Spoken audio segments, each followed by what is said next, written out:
mash'um va yashirin obyekt bo'lgan. Birorta odam u yerdan na ozodlikka chiqqan, chiqsa faqat o'ligi chiqqanda. Mana A'zam aka tashqi dunyo bilan aloqa o'rnatgan kamdan kam shaxslardan birisiz. O'sha 2016-yilda hali prezident bo'lmaslaridan turib vaziyat yana ham o'zgardi, ya'ni mahkumlarga nisbatan insoniy munosabatda bo'lish boshlandi. Katta bir siyosiy jasorat orqali mamlakatimizni qo'rqitish yo'lidan emas, balki adolat tamoyili asosida ishlanganligidan dalolat beradi. Avvalambor O'zbekiston prezidenti buni O'zbekiston xalqi uchun qildi. amalga oshirdi. Assalomu alaykum. Inson hamma narsaga chidashi mumkin.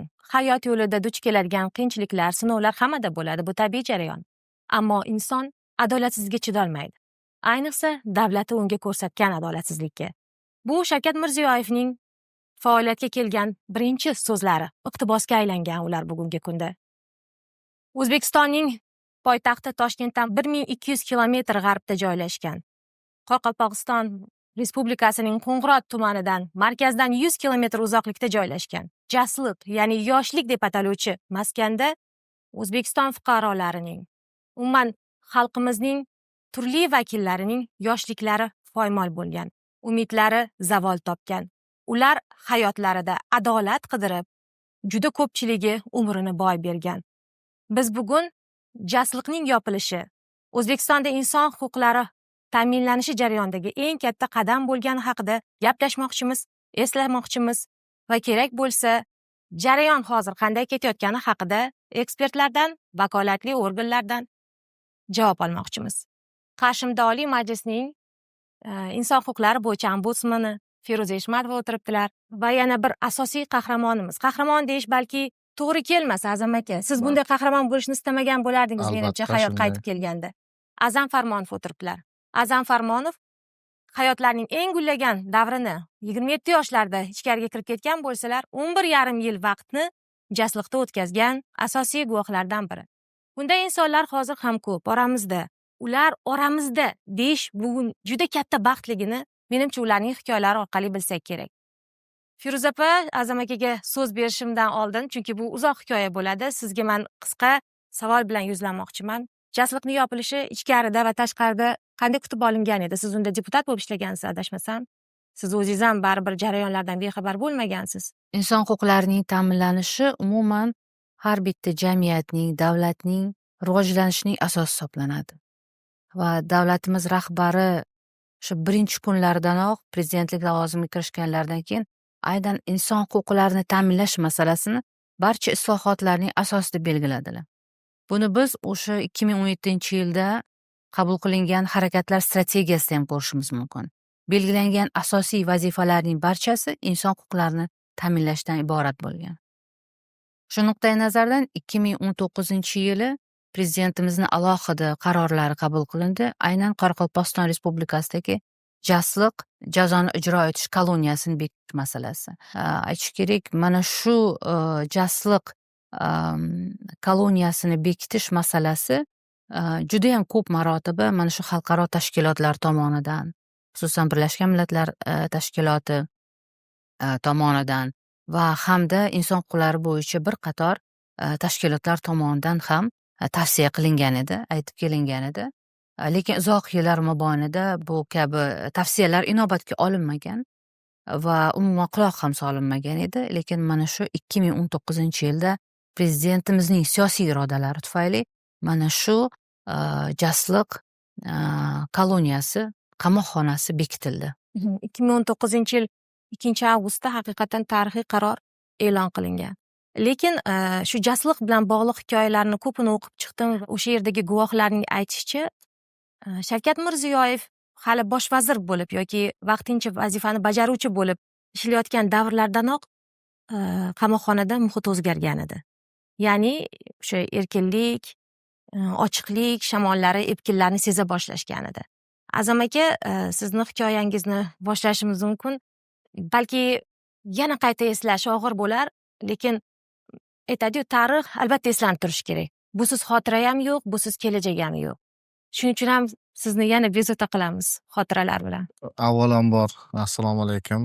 Shu studiyaga taklif qilganlari uchun samimiy minnatdorlik bildiraman. Sababi balki kim qanday o'ylaydi, mana shu O'zbekistonda asosiy telekanallardan birida mana shu jasliq haqidagi va bu haqdagi hikoyalarni aynan mani ishtirokimda eshitishlaringiz va buni O'zbekiston xalqiga qo'yishlaringiz bu juda katta bir nima deydi, jasorat, bu juda katta bir siyosiy iroda deb aytish ham mumkin. Chunki jasliqni yopilishi xohlaymizmi yo'qmi, o'sha O'zbekistonni amaldagi prezidenti tomonidan berilgan tavsiya edi va shu qaror chiqdi. Endi bu O'zbekistonda misol uchun juda ko'p qamoqxonalar bor. Dunyoda juda ko'p qamoqxonalar bor va insoniyat borki jinoyat sodir etiladi va uni jazolash har qanday u demokratik davlat bo'lsin, boshqa tizimdagi, siyosiy tizimdagi davlat bo'lsin, bu qamoqxonalar mavjud. Lekin jasliqni yopilishi aynan prezidentimiz tomonidan alohida urg'u berilishi, qaror chiqarilishi bu boya aytganimdek siyosiy iroda edi. Ya'ni jasliq qamoqxonasi haqida butun dunyo hamjamiyatidan, xalqaro tashkilotlardan jasliq qamoqxonasini og'ir rejimda ekanligini va u demokratik prinsiplarga mos emasligi haqida juda ko'p tavsiyalar, takliflar, chaqiriqlar bo'lgan. Lekin shunday bo'lishiga qaramasdan jasliq o'z faoliyatini davom ettirdi. Keyinchalik bu o'sha 2016-yilda hali prezident bo'lmaslaridan turib vaziyat yana ham o'zgardi. Ya'ni mahkumlarga nisbatan insoniy munosabatda bo'lish boshlandi ichki ishlar xodimlari tomonidan. Prezident bo'lib mutlaq saylanganlaridan keyin u yerda juda katta o'zgarishlar bo'ldi. Masalan, qiynoqlar va mahkumlarning yashash sharoitlari, mahkumlarning huquqlari anchagina o'zgarib, mahkumlarning o'sha jinoyat ijroiy kodeksidagi huquqlari anchagina ta'minlandi. Endi suhbatni yuqorisida aytdik, masalan, jasliq qamoqxonasi butun dunyoga o'zini yomon nomi bilan mashhur edi. O'zi aslida jasliq qamoqxonasidan og'ir sharoitdagi qamoqxonalar ham bor ko'pgina davlatlarda, hozirgi kunda ham.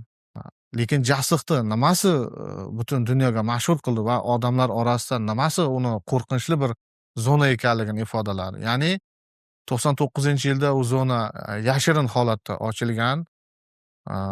Mahkumlar u yerga olib borib saqlangandan keyin 1 yil, 2 yillab uyidagilar bilan hech qanaqangi aloqa bo'lmagan. Va bir so'z bilan aytganda, ya'ni mahkumning ham huquqlari bor va u jinoyat ijroiy kodeksida to'liq batafsil yoritilgan.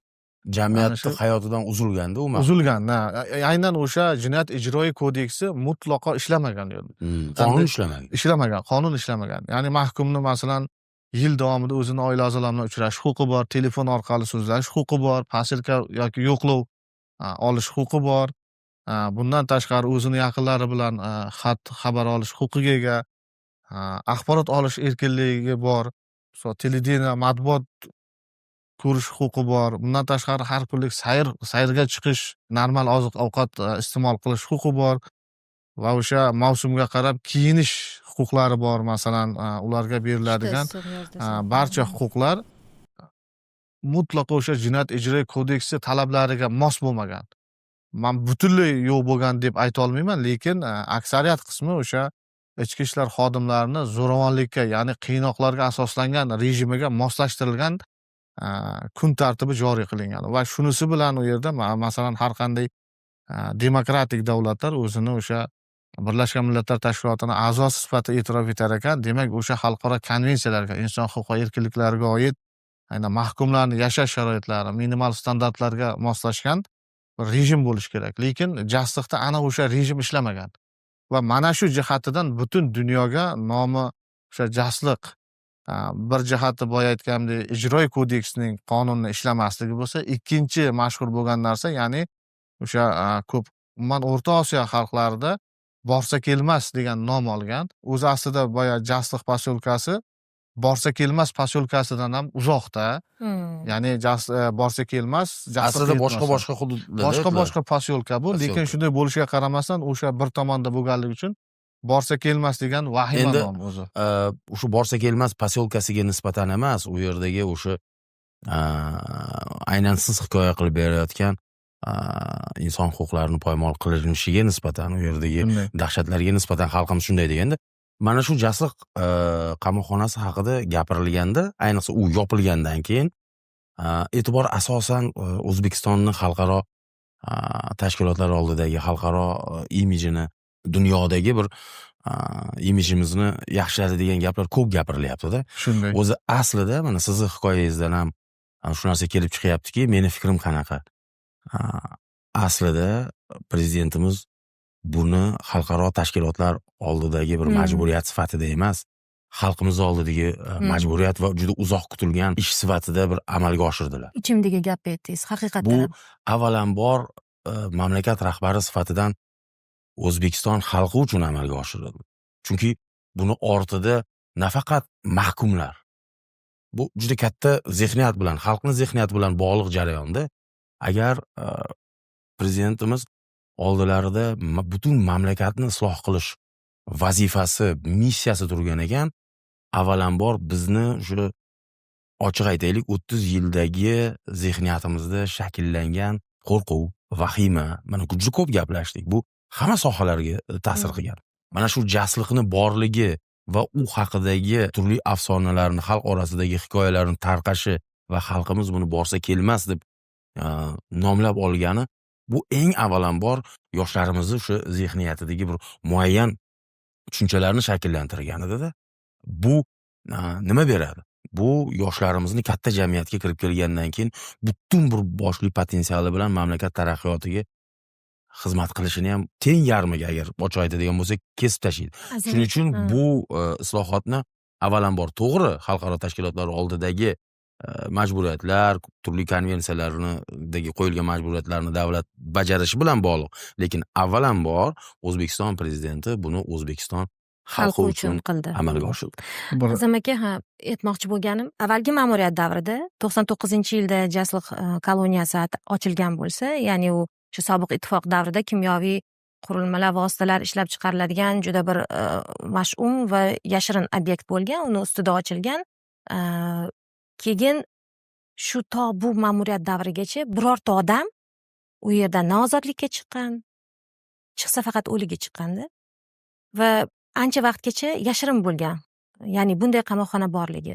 To xalqaro tashkilotlarga o'sha qandaydir faktlar isbotlab berilmaguncha, ular bir necha bor reportlar e'lon qilmaguncha jamoatchilik bu haqda ochiq bilmagan. Va hatto o'sha paytda ham jamoatchilik buni bilmagan. Bu davrda esa menimcha bugun juda ko'pchilik bilan uchrashsangiz kerak. Kimlar ozodlikka chiqdi, nimalar bo'ldi? 2001-yil u haqda juda katta shov-shuvli maqola e'lon qilindi. Ya'ni o'sha paytda O'zbekiston inson huquqlari jamiyati bor edi.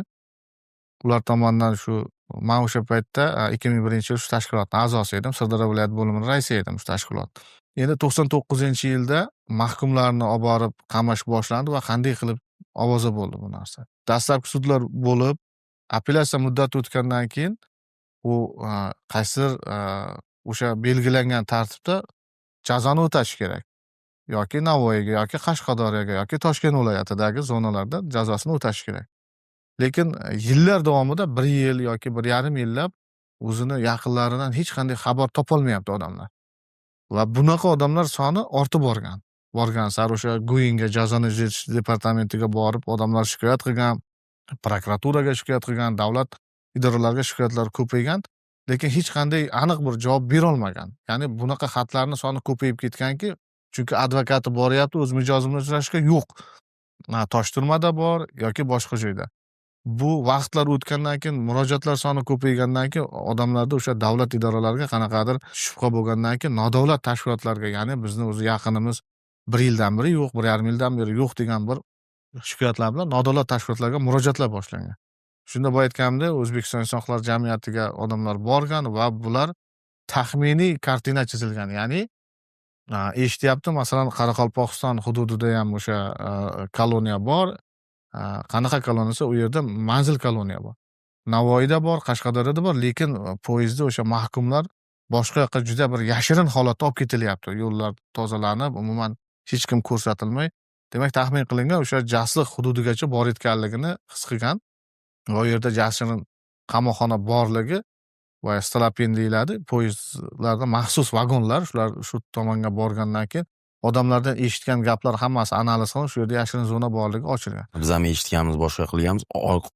O'sha xalq biladigan bo'lib qoldi. Agar misol uchun yaqini Yo'qolsa, mahkum topolmayapti, uni tosh turmadan ham topolmayapti, bironta jazoni ijro etish muassasasidan topolmayapti, xalq tushuna boshlagan edi u qayerdaligini. Juda ham yaxshi tushuna boshlagan edi. Keyin nafaqat borishga yo'l qo'yishgandan keyin asosan tan olaylik, endi farzandi qamalib qolganda asosan onalar xabar oladi. Shu sovuqlarda, issiqlarda borgani bilan, unga uchrashuvga ruxsat bo'lgani bilan borib ham uchrasha olmay kelishardi asosiy qismlari. Shunaqa. Borib oziq-ovqat mahsulotlarini topshirgani bilan, keyinchalik chiqib kelgan mahkumlar bilan gaplashilganda olib qolishgani bilan berilmay qabul qilinmaydi. olib qolingan.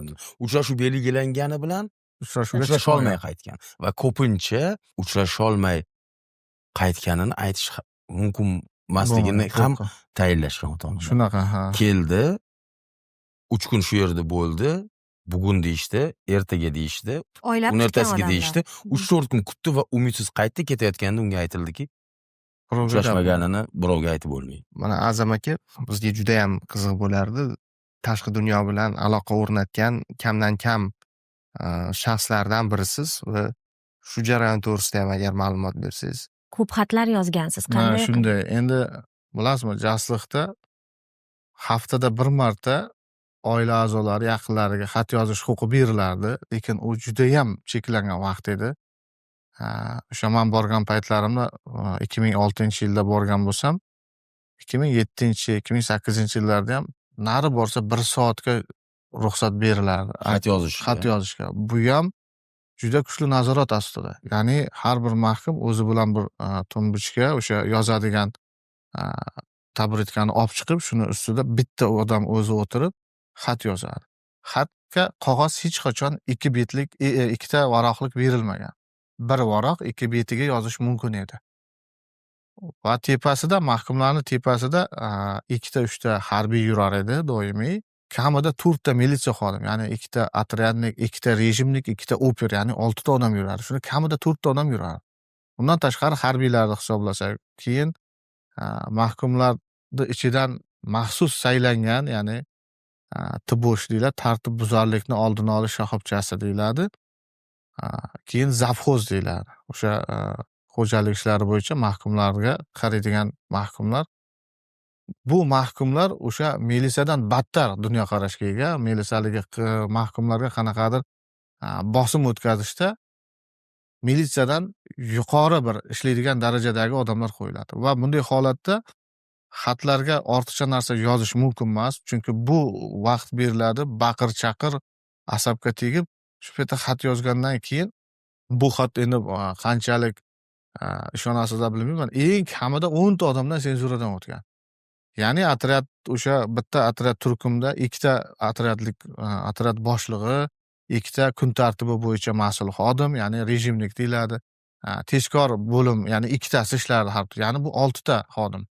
6 ta xodim o'sha otryadni o'zida. Undan keyin yana turkum boshliqlaridan keyin tarbiyaviy ishlar bo'yicha muavinlar bor, ulardan o'tib boshliq bor, boshliqdan o'tib turli parda ortida o'tiradigan xodimlar bor. Yana biz bilmagan shtab bor. Shtabdan keyin ichkarida yana bitta shtab bor, undan keyin yana 3-shtabni biz bilamiz. Aytishlariga qaraganda 7 tagacha shtab bo'lgan. Biz 3 tasini bilamiz. Ya'ni biz o'sha mahkumlar yashaydigan joydagi shtab, tashqaridagi shtab va o'sha zonaga kirishdagi shtab. Endi bu shu darajada senzura bo'lganki, bu yerda biron bir ortiqcha gap bo'lishi mumkin emas bu xatda. Chunki ortiqcha xat bo'lsa, birinchidan u xat bormaydi. Bu ortiqcha gap uchun odamlar izolyatorga tiqilib, shafqasi qiynoqqa solinishi mumkin. Lekin qiynoqlar davom etyapti. Nima qilish kerak? Oxiri yo'q bu narsani. Faqat bu yerda aql bilan mana shu narsaga barham berish kerak degan narsa meni tinimsiz qiynadi. Mahkumlarni sayrga olib chiqadi, 1 soatlik har kuni hovliga olib chiqadi. Shu paytda ruchkani o'sha ustidagi sariq perosini ko'rdim bir kun. Yana bir kun yurganimda davomli siyoh turadigan zapasini ko'rdim o'sha nimasini. Unda siyoh yo'q. Pero alohida va alohida. Oyoq kiyimimni shu bog'ini boylagan kishi bo'lib, boya bir kun peroni olib kirdim, bir kun boyagi nimasini olib kirdim. Zapas turgan nimani. Kinoga o'xshaydi. Olib kirdim va o'zim o'tirgan xonaga olib kirib, umuallikni yonida haligi yorilgan shkaturka deydi-ku, boyagi nimadan, pesokdan qilingan, shuni yorilgan joyga soldim. Ikkovini bitta qilib soldimda, ustidan sovun eriganda kirsovun yumshab qoladi. Shuni ustidan shuni tortganimda va yopildi. Endi buni kimdir ataylab yopib qo'yibdi deb, haligi ichkarini tintuv qilgan kelganda ko'rishi mumkin. Va uni ustiga shkaturkani ozgina kesakni shu sepib qo'ydim. Bu yer demak tabiiy, o'zi shunaqa holatga keldi. Vaqt o'tdi. Svidaniya muddatim yaqinlagandan keyin men boyagi zapasni olib chiqdim. Xat yozadigan joyga, ya'ni haftada bir kun yozadigan joyga olib chiqdim. Endi aslida yaxshi niyat qilgandimda, men misol shu yerda sharoit o'zgarishi uchun xizmat qilishim kerak, mahkumlar doimiy qiynoqlar yo'qotish uchun deb. Va shunga erishdim. Qanday erishdim? Xat yozayotgan paytimda, tepamda yurib turgan paytda juda katta tezlik bilan buni bo'shatib, ichidagini olib, o'zimdagi haligi siyohi yo'q nimani tiqdimda, boyagini ulgurdim yashirishga ham. Nariga olganimda. Menda yozadigan zapas paydo bo'ldi. Yozmaydiganida ruchkaga tiqdimda, men chaqirdim. Nachalnik bu yozmayapti. Ko'rdi, yozmayapti. Zavxoz bu yoqqa kel, yana boshqa ruchka berdi. Ruchka berdi va xatni davom ettirdim. Endi menda yashirgan boyagi nima bor? Ruchka, zapasi bor. Uni olib kirib ketdim. Yana boyagi joyga yashirdim buni. Uchrashuv muddatim yaqinlagandan keyin uni endi yashirib olib chiqdim. Aslida o'zi qanaqadir Xudo asraganman, o'sha uchrashuvga kirayotganda ham, chiqayotganda ham to'liq kiyimlar yechilib, hatto mana shu chok deydimi, shular ham ushlab ko'riladi. Yo'q, ko'rinib turibdi mana. Bu yerda hech narsa yo'q, lekin bu ushlab ko'rilish o'sha xodimlarga shunaqa nima berilgan, ko'rsatma. Endi shu Svidaniyaga kirayotgan paytimda meni o'zi shoshilinch bir vaziyat bo'ldi. Men kirib ketdim. Kirganimdan keyin kechqurun boyagi har bir xonada supurgi bo'ladi, xonani tozalash uchun. Supurgini bitta cho'pini sindirib oldim. Ruchka boyagi zapas buyog'idan tiqqandan keyin haqiqiy ruchkaga aylandi. Pukak bo'ladi-ku endi supurgini boya orasi. Keyin qog'oz kerak. Qog'oz nima qilaman? Uchrashuvga kelganda hojatxona qog'ozi bo'ladi. Sirti tomonida gul bo'ladi, ichki tomoni oppoq list bo'ladi, bilasizlar. Mana shunaqangi. Ana o'shanga ruchka bilan keyin yozdim kechasi bilan. Kechasi bilan yozib, alohida xonachaga chiqib olib, yozib, buni yo'natish kerak. Qanday yo'natish kerak? Agar uyimdagilardan sirasi berib yorib e'lon qiladigan bo'lsa, erta keyingi kelishga bularga bir muammo bo'ladi.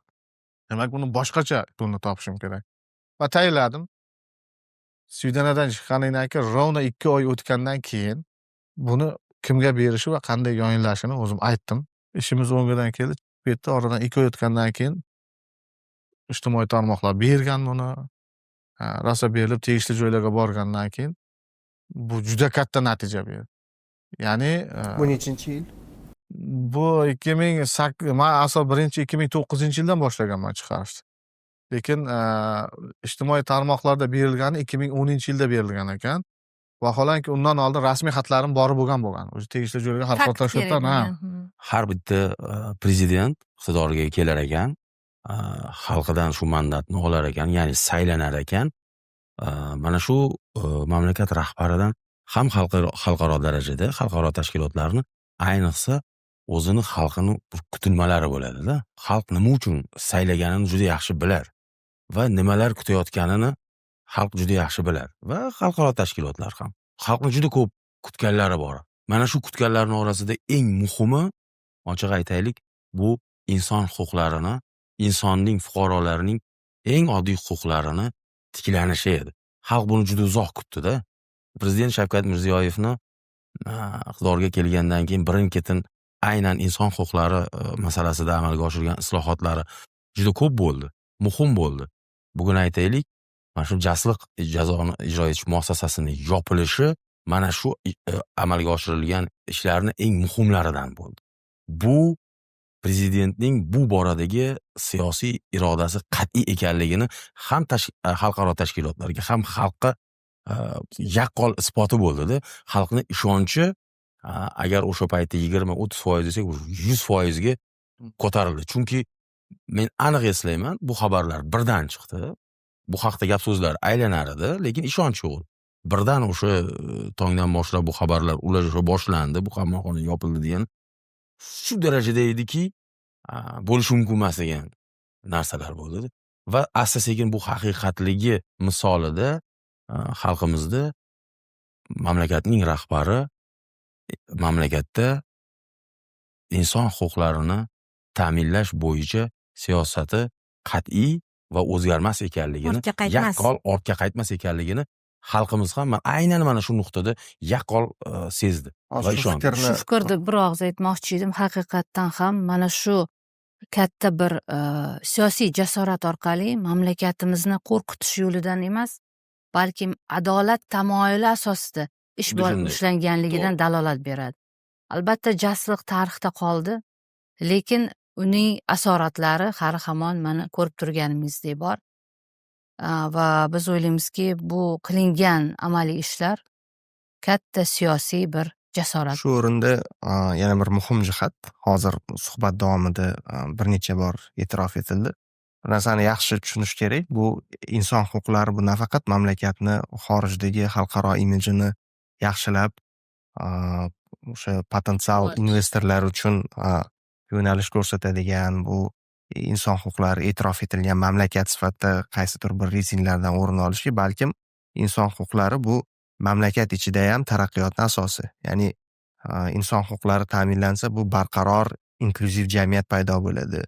Bu har qanaqangi ta'limdan tortib iqtisodiyotning har qanaqangi sohasini rivojini asosi ham inson huquqlari. Shu o'rinda mana hurmatli ombudsmanga yuzlanib yana bir narsani so'ramoqchi edik. Bu yangi davrda o'sha davlat rahbari tomonidan ko'rsatilgan siyosiy iroda natijasida inson huquqlari sohasini, inson huquqlarini O'zbekistonda ta'minlash bo'yicha yana qanaqangi muhim chora-tadbirlar ko'rildi, ishlar amalga oshirildi va oldinda qanaqa rejalar bor? Oxirgi yillarda juda ham ko'p inson huquqlarini himoya qilishga qaratilgan mexanizmlar kuchaytirildi va eng muhimi huquqiy asoslar kuchaytirildi. Xususan agar milliy preventiv mexanizm to'g'risida aytadigan bo'lsak, 2019-yilgacha umuman bu to'g'risida gap so'z bo'lmagan. Ya'ni o'sha jazoni ijro etish muassasasi bo'ladi, umuman yopiq muassasalar deb olamiz, chunki bu yerda nafaqat jazoni ijro etish muassasalari, balkim psixiatrik klinikalar bor, narkodispanserlar bor, muruvvat uylari bor, to'g'rimi? Mana shu joylar ham yopiq muassasalar hisoblanadi. Butun dunyoda mana shu yopiq muassasalar deb nomlanadi-da. Mana shu joylarni monitoring qilish ombudsmanga yuklatildi. Alohida prezidentimiz 2021-yilda qabul qilingan qarorlari bilan qiynoqlarni oldini olish borasidagi ishlarni yanada takomillashtirish chora-tadbirlari to'g'risidagi alohida qaror qabul qilindi. Mazkur qarorda ombudsmanga ham alohida vazifa yuklatilib, xususan ekspert guruhlari negizida jamoatchilik guruhlarini tashkil qilish vazifasi yuklatildi. Mana bugungi kunda Azamjon aka mana shu jamoatchilik guruhini a'zosi hisoblanadilar. Jamoatchilik guruhlari har xil toifadagi mutaxassislar, ekspertlar, olimlar bor ichida, yoki bo'lmasa huquq himoyachilari, xalqaro tashkilotlarning vakillari bor va faol fuqarolik jamiyatining faollari borki, ular bilan birgalikda mana shu muassasalarga kirib, u yerdagi hol-ahvol, sharoitlar bilan tanishish imkoniyati bo'lyapti va u yerda saqlanayotgan shaxslar bilan bevosita ular bilan muloqot qilish imkoniyati bor. Suhbatlar uyushtirib, ularni fikrlarini olib, keyinchalik taklif tavsiyalar shaklida o'sha tashkilot va idoralarga kiritib kelyapmiz. Eng muhimi, parlamentga har 3 oyda buni taqdim qilyapmiz va ombudsmanning aynan qiynoqlarni oldini olish borasidagi ma'ruzasi yiliga bir marotaba parlamentga ham taqdim qilinib boryapti. Bu juda ham muhim, chunki jamoatchilik guruhini, huquq himoyachilarini, chunki unda fikrlari bor, taklif tavsiyalari bor va shuni asosida kiritgan idoralarga berayotgan taklif tavsiyalarimiz bugun inobatga olinayotganligi mana biz birgalikda ko'rib turibmiz. Bu albatta jazoni ijro etish muassasalaridagi shart-sharoitlarni yaxshilash bo'yicha 2020-yilda ham Vazirlar Mahkamasining alohida farmoyishi chiqdi. Bu prezidentimizni o'sha qator farmon va qarorlarga asosan hamda qabul qilingan yangi qonunlarga muvofiq va bugungi kunda umuman o'zgarish juda katta qadam qo'yilgan. Shavkat Mirziyoyevni ma'muriyat davrida bitta eng asosiy huquq tiklangan deb aytish mumkin bemalol, bu murojaat qilish huquqi. Siz buni ko'p aytgansiz. Ya'ni sizga qilinayotgan adolatsizlik, siz olayotgan qiynoqlar, deylik, ochlik e'lon qilsangiz, og'zingizni maxsus moslama bilan ochib ovqat tiqsa, qancha odam o'lib qolgan holatlar bor. Yoki bo'lmasa issiq suvni ustidan quyib qilingan qiynoqlar bor. Biz ochiq gapirishimiz kerak, chunki tarix takrorlanmasligi kerak. Shunday. Va hokazo va hokazo. Men bu qiynoqlarni turini, odamlarning hikoyalaridan eshitib, bir necha kun o'zimga kela olmaganman. O'sha birinchi reportlar e'lon qilinganda yoki jasliqni yopilishdan keyingi ochilgan hikoyalar yoki erkinlik shabadasi bo'lgandan keyin matbuotda o'sha guvohlar, tirik guvohlar gapira boshlagandan keyin va haligacha eslasam, faqat shukur qilaman-da. Intervyularingizda birida aytgansiz, eng yomoni nima? Og'riq o'tadi, lekin menga shunday qilishyapti deb hech kimga ayta olmaysan. Murojaating chiqmaydi deb. Insonni oliy huquqi bu murojaat huquqi. Chunki boya aytganingizdek, unga nisbatan bosim bo'lsa, noqonuniy xatti-harakat bo'lsa va uni kimgadir ayta olmasa, aytganini eshitmasa yoki o'shanga chora ko'rmasa, eshitmasa, bu juda yomon.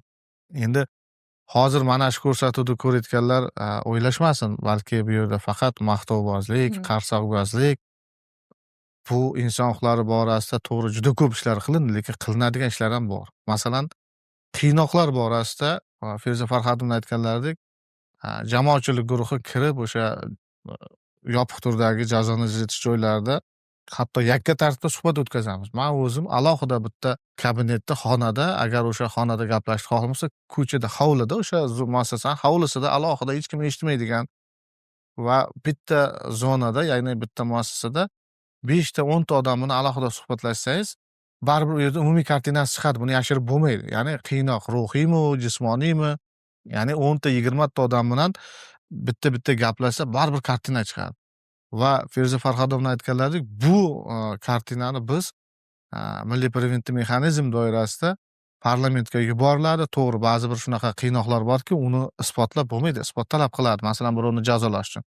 Lekin ana shu narsalar ham o'rganiladi va u yerda o'sha rejim yo'qotiladi. Ijtimoiy tarmoqlarni qarasangiz, qiynoqlardan odam o'lganligi haqida xabarlar ham yo'q emas. Qaysidir joyda qiynoq qo'llanganligi, ruhiy qiynoq yoki sudni adolatsizligi haqida odamlarda o'sha nimagasa gapirish huquqi berildi, ya'ni murojaat huquqi berildi. Avvalgi davrdan mana avvalgi siyosiy davrni, hozirgi siyosiy davrimizda juda katta farq bor. Ya'ni insonning eng oliy huquqi murojaat huquqi, gapirish huquqi berilgandan keyin, demak, odamlar o'zini u rostmi, yolg'onmi, dalillarga asoslanganmi, asoslanmaganmi, demak, gapira boshladi. Bu demak, o'sha jamiyatda demokratik qadriyatlarni rivojlanib borayotganligini ko'rsatadi bir jihatdan. Ikkinchi jihatdan yana o'sha voqealardan kelib chiqib, har qanday tizim o'zini oldidagi turgan vazifasini qaytadan ko'rib chiqishga majbur bo'ladi. Demokratik institutlar umuman xalqda bu boradagi ko'nikmalar yoki jamoatchilik nazorati aslida bosqichma-bosqich shunday nazorat, shunday yo'lga qo'yiladi. Mana o'sha islohotlar boshlangandan keyin, demokratik islohotlar boshlangandan keyin eng muhim omillardan biri boya yuqorida ta'kidlab o'tdik-ku, o'sha qo'rquv zehniyati, vahima zehniyati, o'sha xalqcha aytganda tinchlik kerak, tinch yur, gapirma, senga nima, o'sha siyosatga aralashma kabi atamalar urchib ketgan edi-da. Bu choyxonada bo'ladimi? Hamma joyda, har qanday to'rtta odam yig'ilgan joyda bugun biz erkin gaplashayotgan, bugun biz mamlakatning eng muhim telekanallarining biridagi ko'rsatuvda baralla muhokama qilayotgan mavzular 2016-yilgacha pichirlab ham muhokama qilinmagan. Shu jihatni ham aytishimiz kerak-da. Bugun prezident xalqqa muhokama qilish, aziz aytgandek, murojaat qilish imkoniyatini berganlarini teyida ham davlat idoralarini ham ishini kundan kunga yaxshilashga, o'zini ustida ishlashga, qonuniylashtirishga albatta har qanday jamiyatda bu jamoat nazorati, jamoatchilik nazorati olib keladi. Zotan taraqqiyotda asosiy ham shunday. Asosiy ham shunday. Bugun qaysi sohani ko'rmaylik, mana ijtimoiy tarmoqlar misolida, podkastlar misolida ko'zimiz u yoki bu muammoni muhokamasiga tushadi har kun. Shunday. Har kun mana shu telefonimizda bo'ladimi? Bugun biz bitta mavzuni muhokama qilyapmiz. Bu ta'lim sohasida bo'ladimi, energetika sohasida bo'ladimi, iqtisod sohasida bo'ladimi, sport sohasida bo'ladimi, sog'liqni saqlash bo'ladimi? Bugun muammolar aytilyapti, muhokama qilinyapti jamoatchilik vakillaridan, faollar tomonidan, xalqimiz tomonidan takliflar ham berilyapti va davlat idoralari tomonidan ko'p eshitilyapti. Bu takliflar qabul qilinyapti. Bugun biz davlat telekanalini ko'rsatuvida gaplashyapmiz. Bugun xususiy podkastlarda biz ko'zimiz o'rganib qoldi, davlat idoralari rahbarlarini ko'ryapmiz. Vazirlarni ko'ryapmiz, hokimlarni ko'ryapmiz. Bemalol bu podkastlarda blogerlarimiz, jamoat faollarimiz yoki jurnalistlarimiz bemalol ularni savolga tuta olyapti. Bugun aytishimiz kerakki, mana shu 7-8 yilda eng ham prezidentni umuman davlat sifatida, millat sifatida eng katta erishgan natijamiz aslida shu. Bu eng katta natija. Bugun biz o'zimizni muammolarimizni kechiktirmasdan o'sha kuniyoq jamoat bo'lib, millat bo'lib muhokama qilish madaniyatini shakllantira oldikda. Bu ham mana siyosiy iroda deyapmiz. Juda ko'p qaytaryapmiz shuni. Siyosiy irodani ham bir tavsiflab berishimiz kerak edi. Buning orqasida nima yotadi?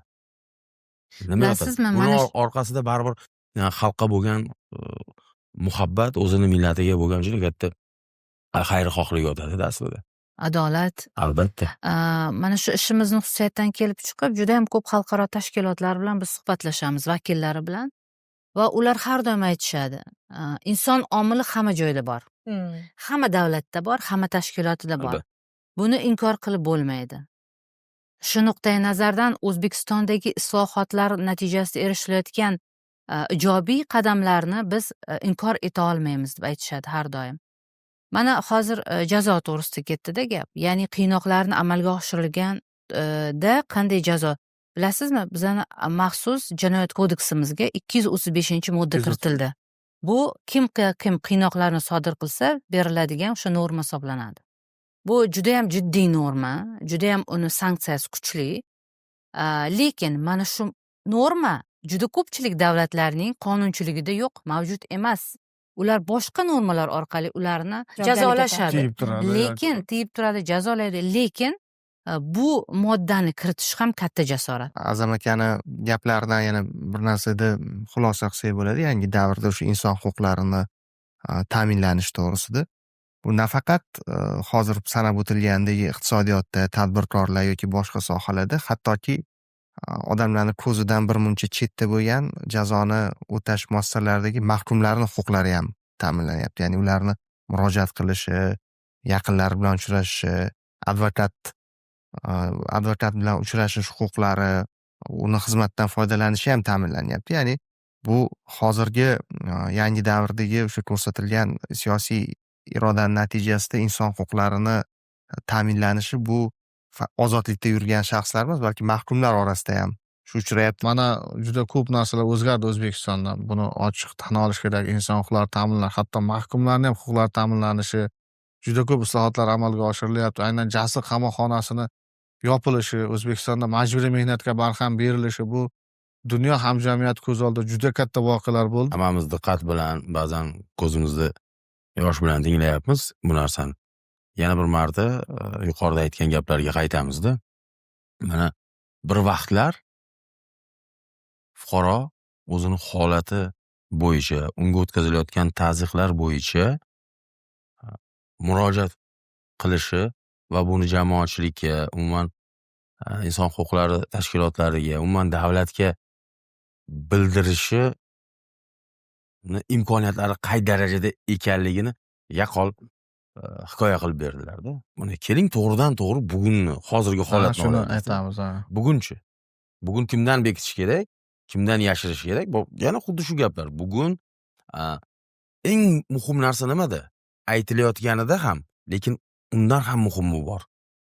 Mana shu aytish kerak va inson huquqlari yo'lida oddiy fuqarolik pozitsiyasini bildirib, insonlarning o'zi ham kurashish kerak degan zehniyat xalqimizni ongida shakllanayotgani, ayniqsa yoshlar mana shu muhitda katta bo'layotgan. Bizda bor. Mana siz aytayotgan og'riqlar, cheklovlar, qo'rquv haligacha miyada turadi. Hali ham bizda miyamizda bordi. Biz o'sha avlodda bir vakilimiz. Lekin endi mana shu qo'rquvlarsiz, mana shu zehniyatsiz katta bo'layotgan avlodda ular tobora jamiyatga kirib kelyapti. Men o'ylaymanki, fikrim shunday, bular bosqichma-bosqich sekin-sekin 100% bizni xalqimiz zehniyatidan chiqib ketadi. Yangi avlod jamiyati bora tobora o'zini qo'liga oladi va bu mexanizmlar, siz aytayotgan muammolar ham ana shunda o'z-o'zidan o'zining yechimlarini topadi. Hozir bu mana o'zgarishlar, islohotlarni jamoatchilik faoli nuqtai nazaridan, parlamentni inson huquqlari vakili nuqtai nazaridan yoritdik va o'ylaymizki, bu xalqaro miqyosda ham o'z e'tirofini topyapti. Ya'ni Birlashgan Millatlar Tashkiloti, boshqa xalqaro tashkilotlar tomonidan va shu bo'yicha bir reytinglarda o'zgarishlar yoki e'tiroflarda o'zgarishlar bo'lsa, shu bo'yicha ham ma'lumot bersangiz. Xalqaro tuzilma vakillari bilan, xalqaro aynan huquqni himoya qiluvchi tashkilotlar bilan aynan ishimiz doirasida xususiyatdan kelib chiqib albatta uchrashiladi. Ular tomonidan prezidentimizni juda qisqa muddatda aynan inson huquqlari masalalarida juda ko'p muammolarning hal bo'lganligi, murojaat etish huquqi, eng birinchi ular e'tirof etadigan narsa mana shu xalq bilan muloqot yo'lga qo'yilganligi. Ya'ni xalq o'sha davlat idoralarining xalqqa xizmat qilib tamoyil belgilanganligi aynan o'sha xalqaro tashkilotlar tomonidan, tuzilmalar tomonidan e'tirof qilinadi. Bilasiz, Birlashgan Millatlar Tashkilotining inson huquqlari bo'yicha kengashi bor. Bugungi kunda ushbu kengashda O'zbekiston vakili a'zo bo'ldi. Markaziy Osiyo mamlakatlari orasida hali hech qaysi bir davlat vakili mazkur kengashga a'zo bo'lmagan. Bu o'z-o'zidan bo'lmaydigan, bu katta mehnatni, bu xalqaro tashkilotlarning, xalqaro tuzilmalarning e'tirofi sifatida buni qabul qilish kerak. Chunki inson huquqlari holatini, butun dunyodagi mana shu holatni bizning vakilimiz ham birgalikda baholash imkoniyatiga ega bo'ldi. Davlat rahbarini oddiy chapani qilib aytgan bir gaplarni juda ko'p eshitamizda. Odamlarni dardi bilan yashash kerak, odamlarni g'am tashvishi bilan yashash kerak, odamlarni rozi qilishimiz kerak degan. Buni ildizi aslida bizni tarixan ajdodlarimizga borib taqaladi-da. Men bevosita bugun ko'rsatuv so'ngida mana shu falsafani, mana shu aqidani bir umrga butun dunyoga bir aytib ketgan ajdodimiz bor. Bu buyuk mutafakkir, shoir Hazrat Alisher Navoiy. Odamiy ersang demagil odamiy, oning kimi yo'q, xalq g'amidin g'ami. Ya'ni xalq g'ami bilan, xalq dardi bilan yashamagan odamni odam demagin degan bir ma'noda aytayaptilar-da. Mana bugun yana bir marta shunday bir katta taassurot oldikki, shunday bir katta bilimlar oldikki, mana shu qisqa vaqtda jazoni ijro etish nafaqat jasliq yopilgani bilan bog'liq. Umuman O'zbekistonda, mamlakatimizda jazoni ijro etish muassasalaridagi mahkumlarga yaratilgan sharoitlar va ularni huquqlaridan foydalanish imkoniyatlari keskin, butkul o'zgargan, yaxshilashgan va bu boradagi ishlar davom etyapti. Jamoatchilikdan bevosita ular bilan bog'lanyapti, jamoatchilik takliflari olinyapti va bu yanada xatolar yana tuzatilish yo'lida. Bu eng muhimi. 25 yil davomida O'zbekistonda 500 nafarga ham bormagan oqlanganlarning ro'yxati hozirgi so'nggi 8 yil ichida 5000 dan ham oshib ketgan. Bu bir necha karra ko'payish degan. Ya'ni insonlar o'zlarining haq-huquqini o'zlari himoya qila oladigan, murojaatlarni yetkaza oladigan, odamzod dunyoga keldimi, odamzod qiyofasida, inson sifatida munosabatga, muomalaga munosib ekanligini tan olayotgan davrda yashayotganimiz uchun menimcha bugun shukr qilsak bo'ladi. Davra podkastda bizni tinglaganingiz uchun sizga rahmat aytamiz. Bergan bilimlaringiz, og'rinmasdan aytib bergan hikoyalaringiz uchun sizga ham katta rahmat. Faqat yaxshi kunlarda, faqat yaxshi xotiralarni eslagan yana yig'ilib turaylik. Rahmat katta. Sog' bo'ling. Rahmat katta. Rahmat sizlarga.